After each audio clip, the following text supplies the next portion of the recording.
بسم اللہ الرحمن الرحیم۔ السلام علیکم۔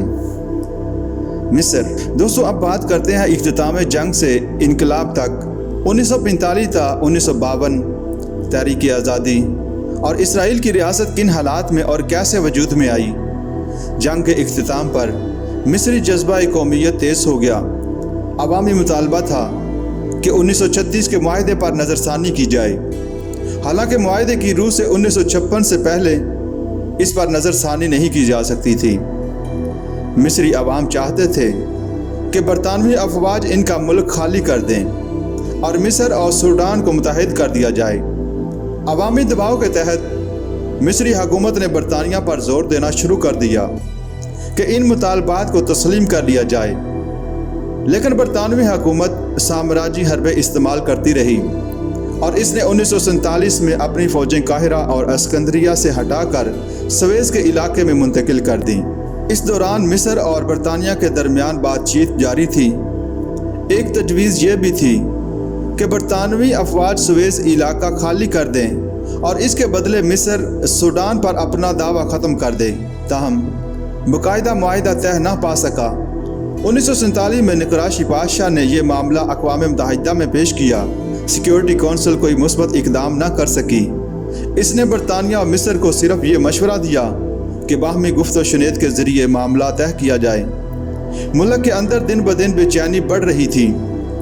جنگ کے بعد مہنگائی اور بے روزگاری کی آفت نے عوام کو آ لیا۔ حکومت نااہلی اور رشوت کے لیے بدنام تھی۔ جنگ فلسطین کی ناکامی نے اس کا وقار خاک میں ملا دیا تھا۔ شاہی دربار سازشوں اور عیاشی کا مرکز تھا۔ اخوان المسلمون کی مقبولیت اور سرگرمیوں میں اضافہ ہو چکا تھا۔ فوج میں آزاد افسروں کی خفیہ تنظیم فروغ پا رہی تھی اور انقلاب کے لیے پر تول رہی تھی۔ 1948 میں وزیر اعظم نقراشی پاشا کو قتل کر دیا گیا۔ اب ابراہیم عبدالہادی نے وزارت عظمیٰ کی ذمہ داری سنبھال لی، مگر وہ بھی حالات کو درست نہ کر سکا اور محض اخوان المسلمون کے کچلنے کے درپے رہا۔ ان حالات میں 1950 میں عام انتخابات ہوئے تو وفد پارٹی دوبارہ برسر اقتدار آ گئی اور نحاس پاشا وزیر اعظم بنا۔ وفد کے لیڈر رشوت اور بددیانتی میں اپنے مخالفین سے بھی 2 قدم آگے تھے۔ ادھر جنگ کوریا کے اختتام پر روئی کی قیمتیں اچانک گر گئیں، جس سے ملک شدید اقتصادی بحران کی لپیٹ میں آ گیا۔ برطانوی طرز عمل سے مایوس ہو کر وفد حکومت نے یک طرفہ کارروائی کی۔ اکتوبر 1951 میں 1936 کا معاہدہ اور سوڈان میں مشترکہ حکومت کا معاہدہ یک طرفہ طور پر ختم ہو گئے۔ مصری حکومت نے مطالبہ کیا کہ برطانوی فوجیں غیر مشروط اور فوری طور پر سویز کا علاقہ خالی کر دیں۔ اس کے ساتھ مصر سوڈان کے اتحاد کا اعلان کر کے شاہ فاروق کو شاہ مصر و سوڈان کا لقب دے دیا گیا۔ اس کارروائی کے بعد بھی برطانیہ کے رویے میں تبدیلی نہ آئی۔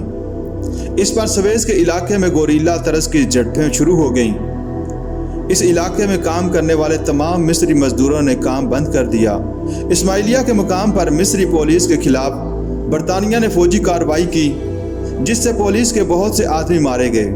پہلی جنگ عظیم کے بعد اگرچہ سیاسی میدان قوم پرستوں کے ہاتھ میں رہا، لیکن تحریک آزادی کے لیے جس فکری اور اخلاقی تربیت کی ضرورت تھی، وفد اس میں ناکام رہا۔ مصر میں ایسی تحریک کی ضرورت تھی جس میں اصلاحی پہلو بھی موجود ہوں، تاکہ وہ قوم کی فکری اور ذہنی رہنمائی کر سکے۔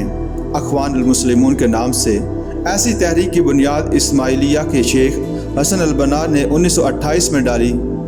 اس کے کارکنوں میں تیزی سے اضافہ ہوتا گیا، یہاں تک کہ 10 سال کے بعد 1938 میں لاکھوں افراد اس میں شامل ہو چکے تھے اور ملک میں اس کی بے شمار شاخیں موجود تھیں۔ جماعت کے سربراہ کو مرشد عام کہا جاتا تھا۔ اس جماعت کا بنیادی مقصد معاشرے سے بے حیائی اور غلط رسومات ختم کر کے خلافت راشدہ کا نظام قائم کرنا تھا۔ اخوان چاہتے تھے کہ ہر شعبہ زندگی میں تبدیلی لائی جائے اور ایسا نظام حکومت قائم کیا جائے جو عدل اور حاکمیت علیہ کے اصولوں پر مبنی ہو۔ نئی نسل کو اسلام کی صحیح تعلیمات سے اس درجہ آشنا کر دیا جائے کہ وہ قومی زندگی کے تمام گوشوں کو اسلام کے رنگ میں رنگ دیں۔ اخوان نے ملک کی تحریک آزادی میں بڑھ چڑھ کر حصہ لینا شروع کر دیا۔ وہ دوسری جنگ عظیم اور اس کے بعد حکومت پر کڑی نکتہ چینی کرتے رہے۔ 1948 میں جنگ فلسطین شروع ہوئی تو انہوں نے مادر وطن کے لیے عظیم قربانیاں دیں۔ حکومت کے لیے ان کی تنقید اور سرگرمیاں قابل قبول نہ تھیں۔ انہی دنوں پولیس کمانڈر سلیم زکی اور وزیر اعظم نقراشی کے قتل کی ذمہ داری اخوان پر ڈال دی گئی اور ان پر سختیاں شروع ہو گئیں۔ فروری 1949 میں دن دہاڑے شیخ حسن البنا کو سرعام گولی مار دی گئی اور قتل کا سراغ نہ مل سکا۔ اخوان کارکن جیلوں میں بند کر دیے گئے۔ 1950 میں وفد جماعت برسر اقتدار آئی تو اخوان نے سکھ کا سانس لیا۔ اب انہوں نے حسن بن اسماعیل کو مرشد عام منتخب کیا۔ دوستو اب بات کرتے ہیں کہ اسرائیل کی ریاست کب اور کن حالات میں وجود میں آئی۔ 19ویں صدی کے آخر سے یہودی فلسطین میں اپنی قومی ریاست کے قیام کا خواب دیکھنے لگے۔ پہلی جنگ عظیم کے دوران انہوں نے حکومت برطانیہ سے اس سلسلے میں مذاکرات کیے۔ برطانیہ نے ان سے خفیہ معاہدہ کر کے اپنی مدد کا یقین دلایا۔ جنگ عظیم اول کے خاتمے پر انجمن اقوام نے فلسطین کا علاقہ ترکوں سے چھین کر برطانوی اقتدار میں دے دیا۔ برطانیہ نے سازش کے تحت پوری دنیا سے یہودیوں کو فلسطین میں آباد کرنا شروع کر دیا تاکہ اس علاقہ کی مسلم اکثریت کو اقلیت میں تبدیل کر دیا جائے۔ دوسری طرف عربوں کو یہاں سے زبردستی نکالنے کے پروگرام پر عمل ہوتا رہا۔ 4 مئی 1948 کو برطانیہ نے فلسطین کا کنٹرول یہودیوں کے ہاتھ میں دے کر اپنا قبضہ ختم کرنے کا اعلان کر دیا۔ اس طرح ریاست اسرائیل وجود میں آئی۔ برطانیہ، امریکہ، روس، فرانس اور دیگر ممالک نے فوراً اسے تسلیم کر لیا۔ اس کے ساتھ ہی عرب ممالک مصر، شام، عراق، اردن وغیرہ کی فوجیں فلسطین میں داخل ہو گئیں۔ 60,000 یہودیوں کے مقابلے میں 40,000 عرب تھے۔ اخوان المسلمون نے بھی فدائی دستوں کی صورت میں جہاد میں عملی شرکت کی۔ عرب ممالک کی سرکاری فوجوں کی کارکردگی کچھ زیادہ اچھی نہ تھی، لیکن اخوان فدائی جذبہ جہاد سے سرشار ہو کر اسرائیل کی حدود میں داخل ہو گئے، یہاں تک کہ اسرائیلی دارالحکومت تل ابیب چند کلومیٹر کے فاصلے پر رہ گیا۔ انہوں نے بیت المقدس کا بھی بے جگری سے دفاع کیا، یہاں تک کہ اسرائیلی فوج پسپا ہو گئی اور بعد میں اردن کو اس شہر پر قبضہ کرنے کا موقع مل گیا۔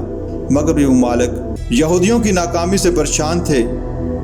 اسے سنبھلنے کا موقع فراہم کرنے کے لیے انہوں نے مئی کے آخر میں جنگ بندی کروا دی۔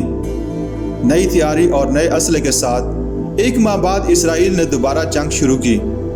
8 جولائی کو پھر جنگ بندی کر دی۔